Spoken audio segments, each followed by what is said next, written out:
My husband handed me divorce papers at my baby shower, but my announcement shattered him. Please stay tuned as I share my story. And don't forget to support our channel by subscribing, liking, and sharing our videos with your loved ones. Your support truly means everything. Now, let's begin. Imagine standing before your closest friends and family, 8 months pregnant, glowing with happiness at your baby shower, only for your husband to hand you divorce papers like it was a gift. That's exactly what happened to me. Please stay with me as I tell you how everything unfolded. And if my story touches your heart, don't forget to subscribe, drop a like, and share it with others. My name is Emma. I'm 29 years old, and I thought I had created the perfect life with my husband, Daniel, who is 31. We had been married for 4 years, and after months of trying, we were finally expecting our first baby. I was filled with joy that day, surrounded by people who came to celebrate the new chapter of our lives. The room was decorated in gentle shades of blue and white. Laughter filled the air, and I truly believed I was the happiest woman alive. As the celebration went on, I noticed Daniel standing across the room. He looked calm, too calm, but I brushed it off as nerves. I thought maybe he was just overwhelmed about becoming a father. I had no clue that his silence was hiding something much darker. In the middle of the party, Daniel walked up to me holding an envelope.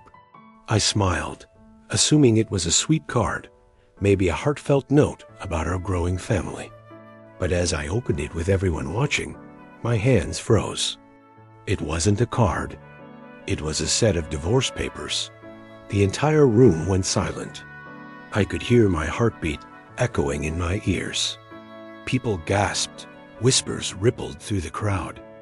I looked up at him in disbelief, my throat tightening and my stomach twisting. My baby shower, what was supposed to be one of the happiest days of my life, turned into a nightmare within seconds. I tried to speak, but no words came out. Tears welled in my eyes as I held the papers, praying it was some cruel joke. But Daniel's face was blank, emotionless. Finally, he spoke, his voice cold and steady. I don't love you anymore. I'm moving on. The world spun around me. My knees went weak, and it felt like the floor vanished beneath my feet. Friends turned away in discomfort, while my family rushed to me, trying to protect me from the humiliation. But the damage was done. My heart broke right there in front of everyone. I stood frozen, gripping those papers, forcing myself not to break down in front of him.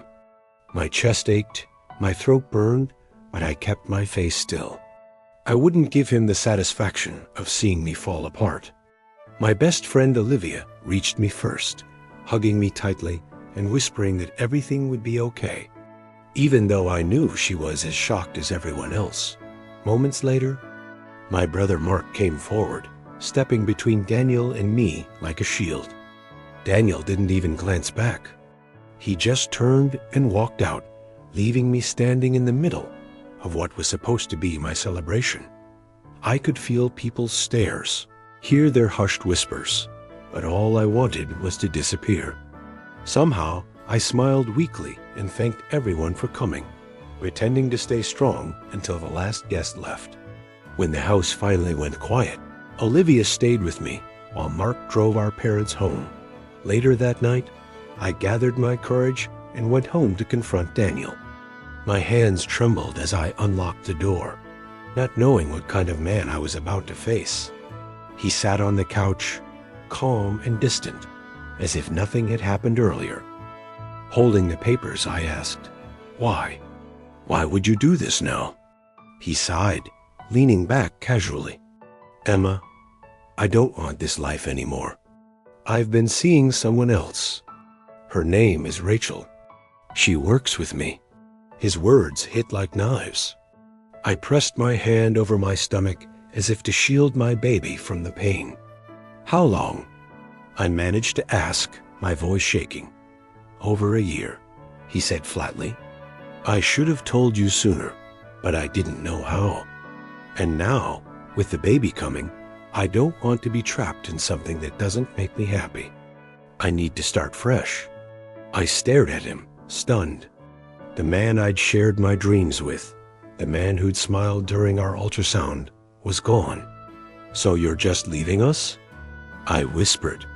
You're walking away from me and your child? He didn't even blink. I want a different life. I'll handle my responsibilities, but not with you. At that moment, I realized my marriage wasn't breaking. It was already broken. The next few days passed in a blur. I couldn't eat, couldn't sleep, but Olivia refused to leave me. She stayed on my couch, cooked meals, and reminded me to stay hydrated. Eventually, I began packing Daniel's things.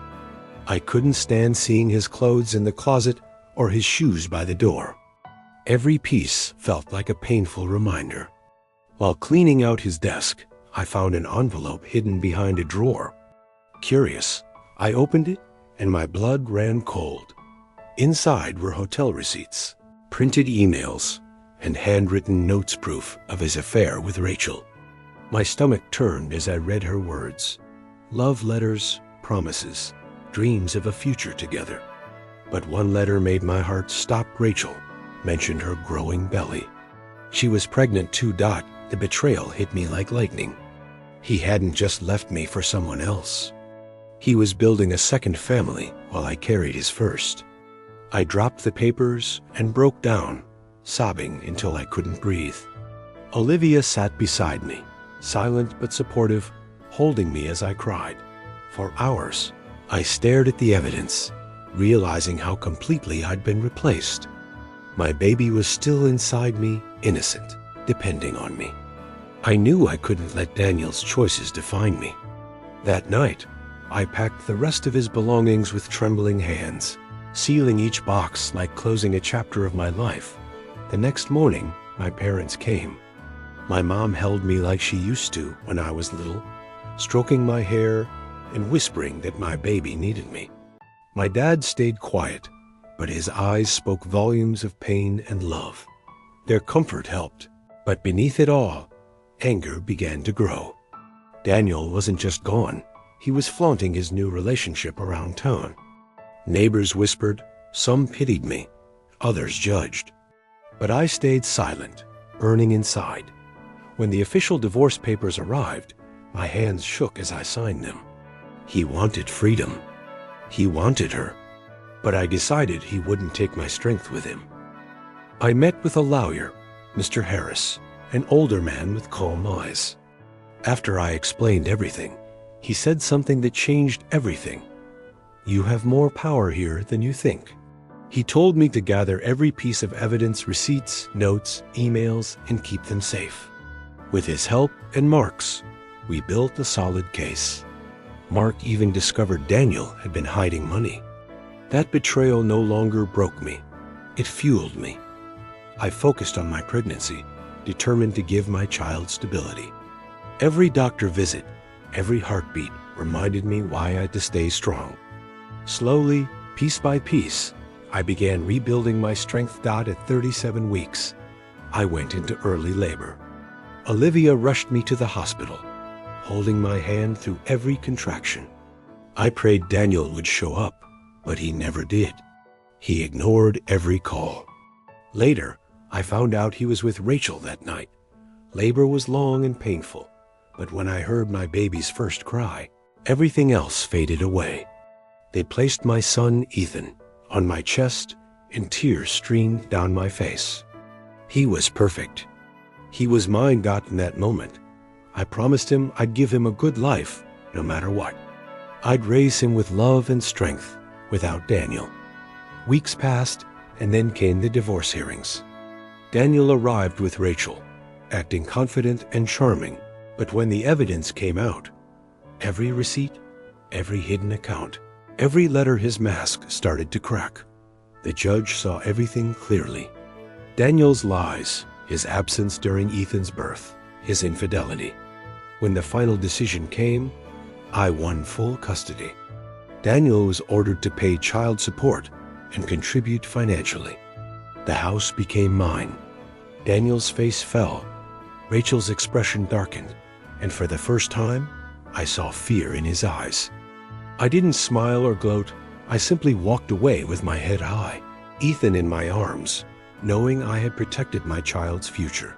Weeks later, I hosted a small gathering to welcome Ethan home. It was warm and peaceful until Daniel and Rachel walked in uninvited. Their presence drew stares, whispers, tension.